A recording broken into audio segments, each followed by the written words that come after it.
स्वार्थी किसान की कहानी। बहुत समय पहले एक गांव में रामू नाम का एक किसान रहता था। रामू बहुत मेहनती था, पर उससे ज्यादा वह बहुत स्वार्थी था। वह खेत में अन्न उगाता, पर कभी किसी को बांटता नहीं था। अगर कोई भूखा उसके दरवाजे आता तो वह उसे डांटकर भगा देता। एक दिन भगवान ने उसकी परीक्षा लेने का सोचा। गांव में एक साधु भोजन मांगने आया। वह सीधा रामू के खेत पर पहुंचा और कहा, भैया मुझे थोड़ा अन्न दे दो, मैं कई दिनों से भूखा हूं। रामू ने गुस्से में कहा, यह मेरा अनाज है, दान से खेत भी फलते फूलते हैं, मैंने इसे मेहनत से उगाया है, दूसरों को क्यों दूं?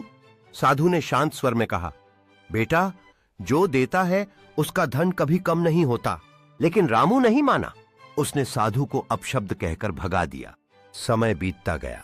धीरे धीरे उसके खेत में फसलें खराब होने लगीं, मिट्टी सूखने लगी, बारिश भी कम होने लगी।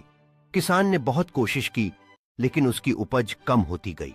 उसका लालच और स्वार्थ धीरे धीरे उसकी बर्बादी का कारण बन गया।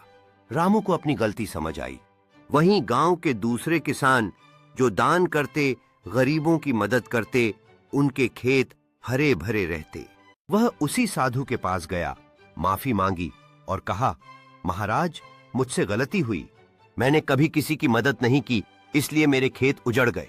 साधु मुस्कुराए और बोले, बेटा पानी अन्न धन ये सब प्रकृति के उपहार हैं, इनका बांटना ही जीवन का सच्चा धर्म है।